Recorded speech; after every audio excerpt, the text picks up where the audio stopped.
Ladies and gentlemen, in this video, I will take you through my exact steps on how I hire virtual assistants using UpWork. So this document is going to be in the description below, and it's going to include all the steps necessary in order to, hire the right people to do the right things. It consists of 8 steps. Each one, purpose, recruitment, shortlist, interview process, second interview, review calls, probationary period, centralizing your whole workforce as well, your virtual assistants, along with templates that I personally use, and I use till this day to, hire, train, and manage my team. So it includes things like the job post templates that I personally use, the shortlist interview templates that I use, the first interview templates, and so what on and so forth, right? As well as the contracts that I'm currently using with my virtual assistants.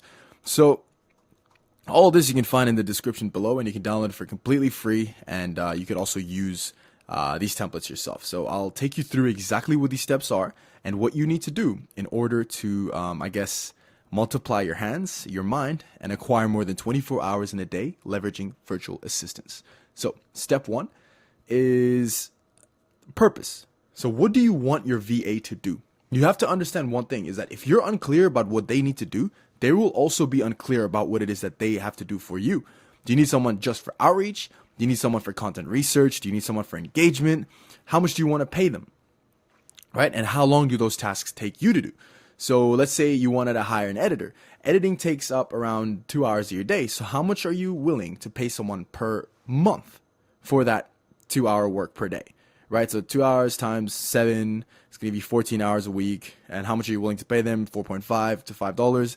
So obviously you pay them, equal to the value they provide you. So if they're really good at editing, they needed to pay a little bit higher. So all these things are pretty much going to determine how successful you'll be for finding the right person for that right role, right? So you got to figure out what piece of the puzzle you're missing, and that only that way can you find the right piece to fit that piece of the puzzle. That kind of makes sense. So step 1, what do you want your VA to do, right? Step 2 is the recruitment post. So sign up for UpWork. If you already got UpWork, good. If you don't got UpWork, go sign up for it right now. You can do Fiverr as well, but Fiverr is more freelancers. Over here, you can find like actual VAs, right? So then you can post your job offer with the right prices, right skills, and the right questions specific to your job description. Example, by the questions, I mean like, can you use CapCut? Have you done X before? Like, have you done content marketing before? Have you done lead generation before? Have you done engagement before? Etc., etc. So in this example, I'll just take you through content. Because like social media management, because that's what I was looking for, and that's the virtual assistant I hired using this process, as well as an engagement manager. And what that is someone who engages with your posts, who engages other people's posts. It's kind of a lead generation role. So within client acquisition, they have the lead gen setters and the closers. This is I hired someone for lead gen as well through this, and I'll show you exactly what I did step by step. So firstly, post your job. Head here and click on post a job, and obviously, I go for short-term projects because I look for short-term VAs, and then depending on how we work, we move forward, right? So continue. Now, I'll do it without AI. So if we go down here into the template section, this is the job post template that I used before, but I'll show you exactly what I wrote. So when I did this a couple of months ago, 2 quarters ago, I said, I'm looking for a social media manager to create, edit, manage, and schedule posts. You have to be very specific with it, right? So if I was looking for an engagement manager, I'd say, I am looking for someone who will send cold DMs and engage with accounts of my target niche, right? Now, this would be more of social media marketing because you're marketing your stuff, right? So you want to be very specific with what you're saying in here, but don't be too specific. You can keep it a little bit vague as well. So next up, skills, right? So let's say we head over into the skills section, and over here we need 10 skills. Like obviously, lead generation is very important, social media marketing, social media management, and also it's like, what else do you need for engagement, right? KPIs. KPI metrics, tracking. So again, if I was looking for a social media manager to manage my posts, then I would look for people like CapCut, Canva, etc., right? So whatever skills, I guess, you need for your specific job, you put it in here, and then you click on next scope, right? Then over here, we just, depending on what it is, we don't need to look for large stuff. Like executing a Facebook ad campaign is not something that you'd want to find someone off Upwork to do for you. You'd preferably want to go with like a professional. You can find some really good people here, but I wouldn't really recommend that. So this would be pretty easy stuff. So it's just small, quick, straightforward tasks because we're just sending engagement. They just have to go on people's accounts, likes, posts, lead generation. If it was more of social media management, you'd say medium, right? So how long will your work take? 3 to 6 months. And what level of experience? Since this role is literally just them liking posts and engaging with posts, then I'd say entry. But depending on what you're looking for, that's what you would do. Is it a contact to hire? And yes, you always say yes, this could become full time because genuinely you don't want to keep hiring more people, right?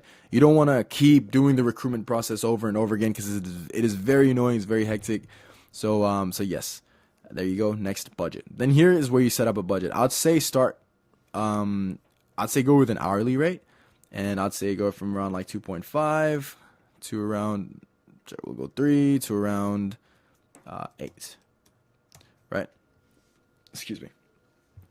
Now here people can bid their own price. So this is the range that I'd like to sit at for a low, not low skill, but like it's a repetitive task. It doesn't really require, it's not really complex. So you could also do fixed price, but I usually like to go with the hourly rate. You can always change the rates. You can always discuss the rates further with your virtual assistants later on, so you don't have to worry too much about that. And this is the description, right? This is where it comes in. So over here, for example, this is the type of description that I used. So I'm looking for someone to manage, create photos, videos will be provided. However, advanced editing is not necessary. Tools like Canva are allowed. This job is suited for someone who's fine working that many hours per week. And so basically, in the description, you have to mention how many hours you're looking for. Is it a part-time or a full-time role? Is training provided? What's it called? What's the if you've ever heard of Maslow's hierarchy of needs? Is there any way I can go up into the company? So salary is likely to double or triple within a few months, depending on output. So it's very input heavy. I guess you get rewarded for your good work, right? Platforms used are Instagram, Facebook. So you obviously mentioned the platforms I'm going to use, and if you're interested, email us so we can talk more. You're not allowed to see. I have this terms and conditions strike because you're not actually technically allowed to have someone go off of the platform, but don't worry too much about it. And then review job post, right? So I'm not actually going to post this job because I already have a job posted. So I'm not going to do that. I'm going to say that it's a draft, and we're going to head over into step number 2 now, right? So now you let the potential virtual assistants apply, and then you quickly glance through the proposals to see if their skills and salary are skills and the salary they're asking for match what you're looking for, right?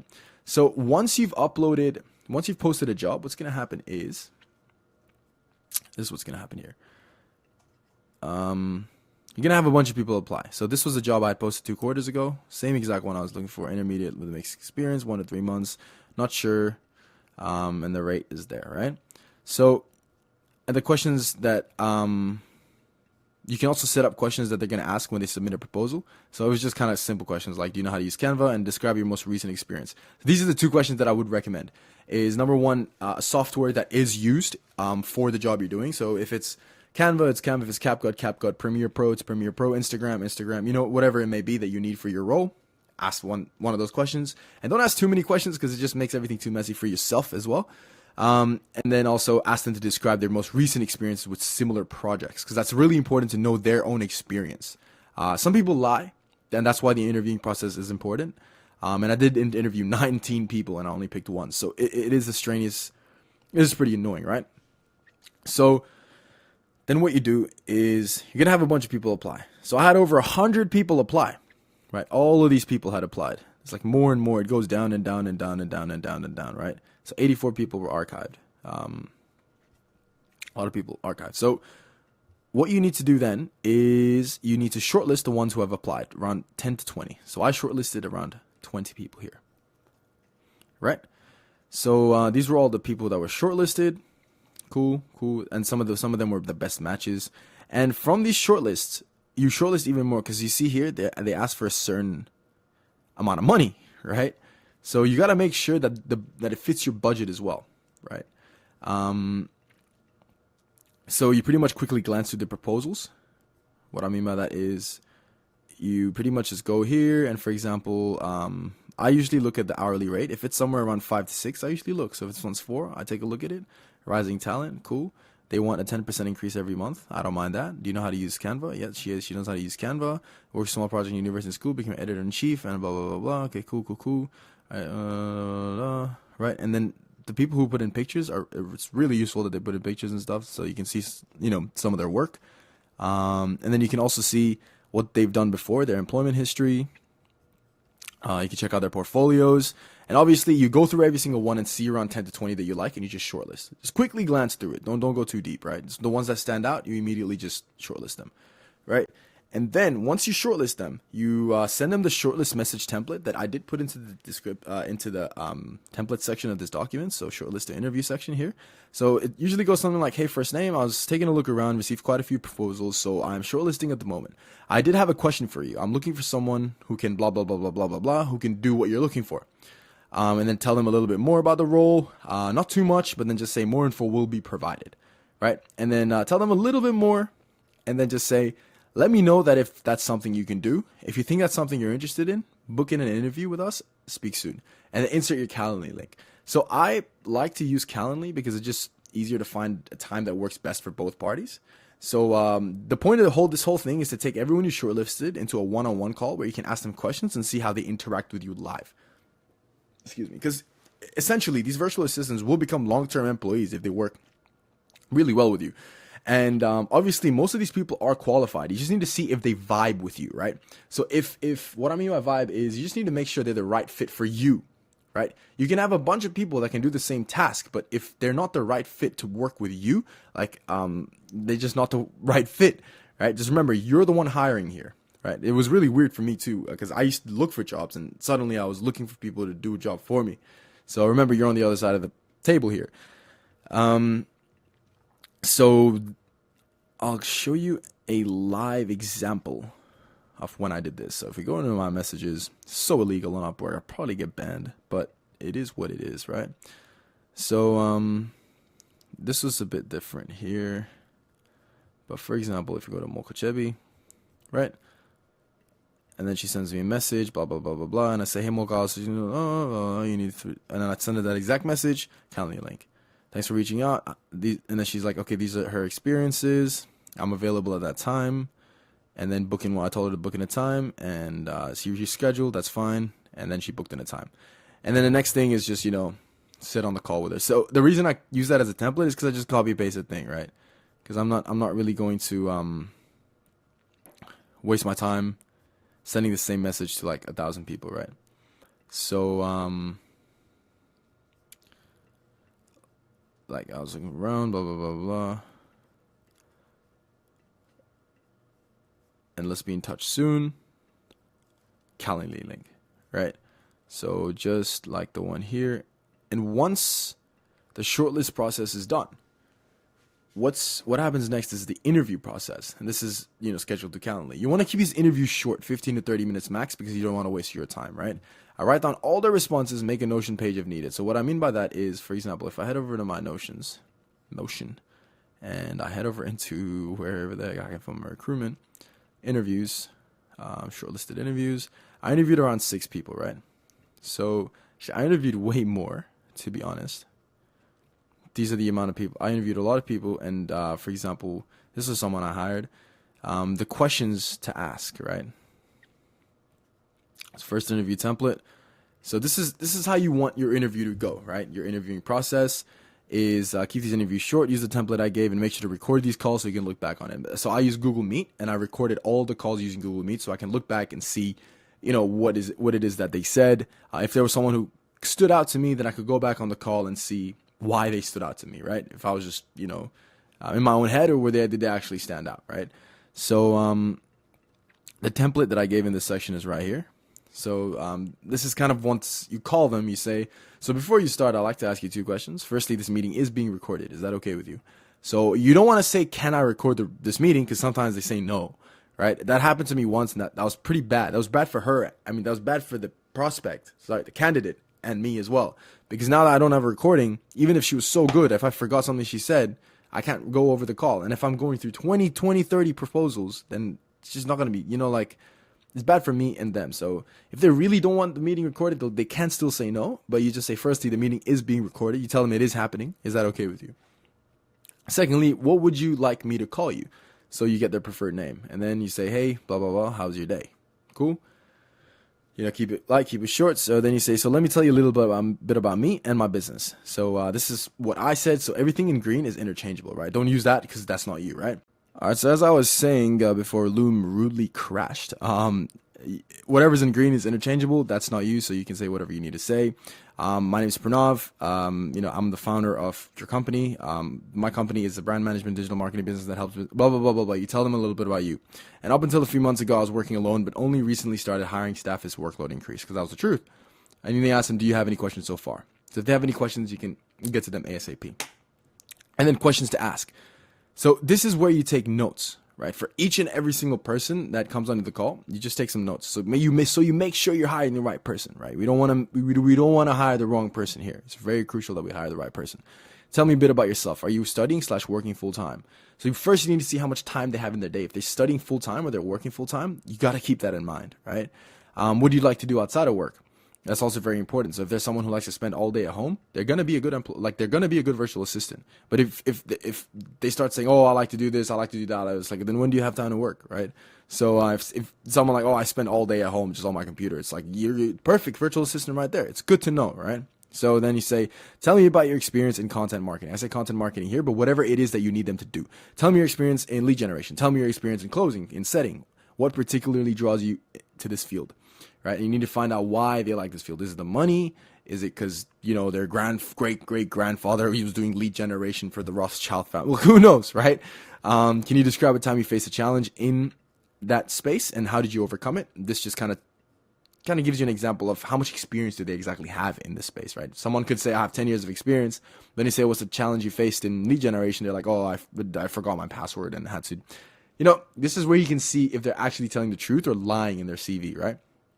And then right away, you just rip the band-aid and you ask them, what are your salary expectations for this position? Because sometimes they say $5 per hour on the thing, but then when you hop on a call with them, they'll say 6. Or sometimes they might even say 4. It's good to know, right?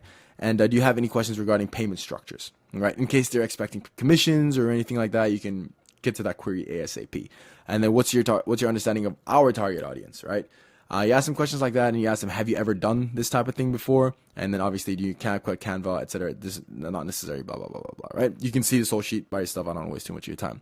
So basically, you tell them a little bit about your business and the role that you're looking for, and the role that they'll be filling if they do get recruited onto your business.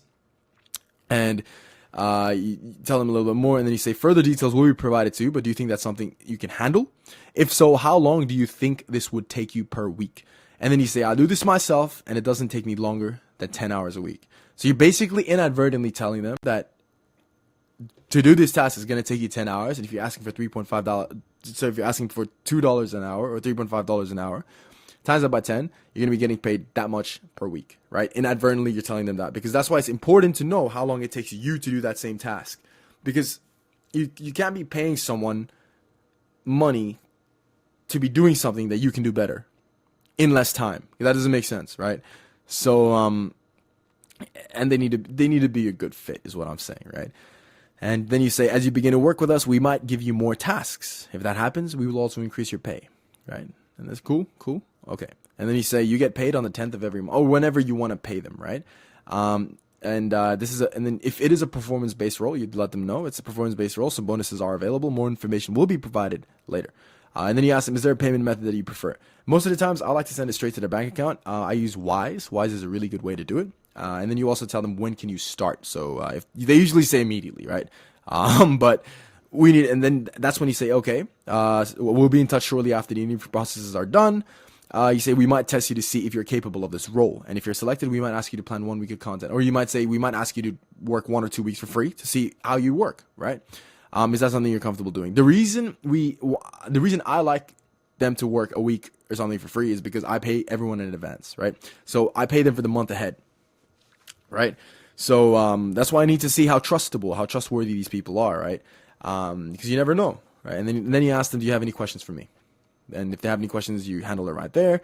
And you say, when you get selected for this role, given your if you get selected or not for this role, given your permission, we would like to keep your records in our files for the future. We might reach out to you when we have a suitable role.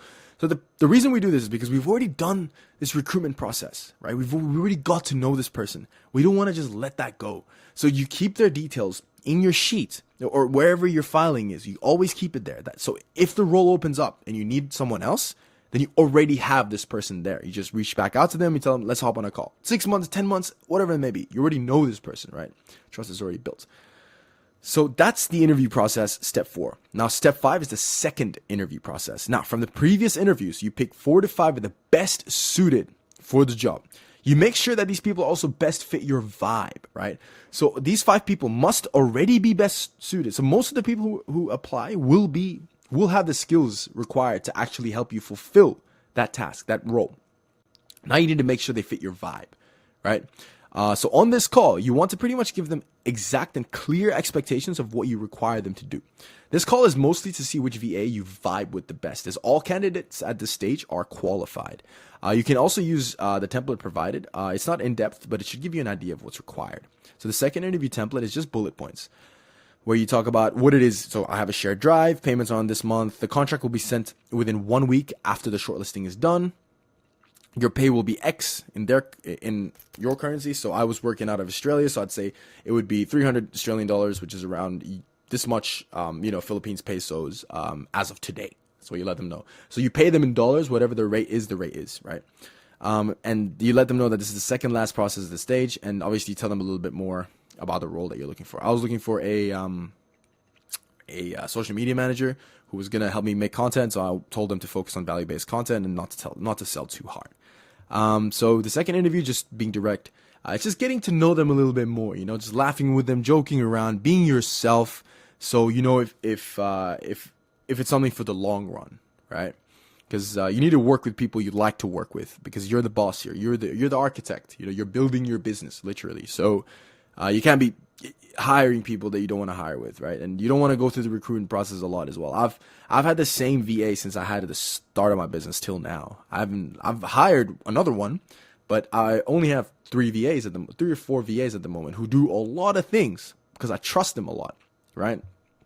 The trust is built over time, but that wouldn't have been possible if this interviewing process wasn't this extensive. You can obviously offload this recruitment process to someone else, hire someone off of UpWork to do the recruitment process to themselves, and only send people to you during the second interview where you get to know them. But I wanted to do it all myself so I could hire people at the core of the business, right? Anyways, that's the second interview process. And yeah, it's not in depth, but it should give you an idea of everything. Now, review calls and get the transcripts. For the second interview, you make sure you also transcript the call. So you can put it to ChatGPT and tell it to give you a summary of the call, right? Now review everything. All the candidates, all the calls of the best candidates, right? Review all the calls of the best candidates. So everyone you had here, the 4 to 5 people, review all those calls. See which ones you vibe with the best and who do the job the best. Then you make your decision. If you can't pick 2, simply go with the one that has more experience. So let's say there are 2 people who can excellently do the job, who vibe with you really well, and you want them both. Just go with the one that with more experience, and then put the other one in another list, right? For example, if a role opens up, that's the other person, the first person you call now, right? Now, step 7 is the probationary period and contract. This is very important. This is fucking crucial, right? Now, call the one you picked to congratulate them. Like, congratulations, you got the role. You rebrief them on what the job is, but you also tell them that to do a 1 to 2 week trial run to see how they go. Don't pay them yet. You need to see, can they even log into your IG? Can they even do your job? Can they even send the good messages? How did they lie on their CV? How good are they with timing? If you tell them to send me something by 10 p.m., will they send it by 9:45 or will they send it by 10:45? Or will they send it at 10 on the dot? So you need to, give 1 or 2 weeks to just see how they integrate into your already existing culture if you have one, right? If you don't, see how they integrate into you as a leader, as the leader, right? So after the 1 to 2 weeks are done, now you set up the contractual agreement. I have a template in the template sections that you can edit and use for yourself, right? Once the 1 to 2 weeks are done, send them the agreement and get them to sign it. You will pay in advance. This keeps them happy. Happy virtual assistant equals good output, right? This is the contract template. So the contract is made, the date between you. Okay, I'm not going to go through this whole thing, but obviously the things that you need to change are services. So depending on what services you have, this is where you put it in here. The term, when it starts, the compensation here. So the way I do it is a base salary of, let's say, 300 euros, which translates to this much USD and that much of their currency per month. USD because it's the currency used worldwide to actually like do all the trades and stuff. But the reason you say your currency is what you're going to be sending them. Whatever the exchange rate may be for them, that's on them, right? So which translates to per month. As of now, let me put that in there as well. We always say as of now. Contracts are really important, and you have to read between the fine lines, right? So, so that's the conversion rate. As of now, you're going to be paid in my currency, and whatever the conversion rate is at that time is what you're going to be getting. That's basically what you're saying. And then you tell them about the payment schedule. Mine usually I pay them on the 10th of every month, and that's because I get paid by my clients on the 5th, so I have money to kind of spare there. So obviously, probationary period, you have to put this in. Will be active for the first month of the contract. This means during the first month, it's to gauge the effectiveness of the employee and the performance of the role, right? Intellectual property, simple stuff, right? If you want to change stuff, you can. And governing law is just, make sure it's the governing law of either your country or their country. If you put the governing law of your country, it needs to abide by the national minimum wage. So I usually like to let it abide by their country so we can also use their national minimum wage. So you got to be very careful here, but it won't be that big of a deal if it's like a 10, 20-hour role, right? And you get them to sign you write your full name here, and then you put your signature down here, and you get their name here, and you put in their signature down there, right? So that's the probationary period in the contract. Now, this is why it's crucial you pick the best, because you are going to be paying in advance. It's very simple for them. Just take your money and just ghost you, bro. So you need to pick the right people, right? It's crucial. That's why we go through so many extensive steps, multiple interviews and shortlisting processes, right? Because you're not hiring a virtual assistant. You're hiring a teammate. You're hiring 2 extra hands and an extra mind and an extra 24 hours in a day into your business. Always remember that, right? Now, step 8 is the centralization and team culture. Once you have 2, 3, 4 plus virtual assistants, more than one, make a Slack channel and centralize them in one app. So you don't have to talk to one on WhatsApp, talk to another one on Telegram. Like, you have them all in one place, and you can send group messages, right? And that's when you can start setting up team cultures. Team culture is in like a revision realignment meetings. You can start sending memes in, you can start sending, you can do like wins of the week, et cetera, stuff like that. That's team culture, but that's more of the next step. Now, if you're confused about anything that we talked about today so far, just, and you want to speak with me directly about anything at all, just book in a time, speak with me here, straight to a calendar link. Otherwise, just shoot me a message on Instagram, DM me. My link is in the description below. I know you guys are probably missing my beautiful face because this mic's kind of blocking it, but it is what it is, right? Again, before I end this off, I want to let you know that this whole document is in the description below. You can download it for completely free. It's non-editable. I don't think it is. You can just make a copy of it and edit yourself. It's 8 steps. Step 1, step 2, step 3, step 4, step 5, step 6, 7, 8. You want to speak with me, Calendly link, and all the templates that I used for everything is here. So, anyways, that's about it. Loom has been a pain in the ass. Not Loom, but my microphone has been a pain in the ass, but finally got it done. Finally got this video done. And I hope I upload this pretty soon. But anyways, I'm not going to waste any more of your time. Thank you guys so much for watching, and have a wonderful day. Peace.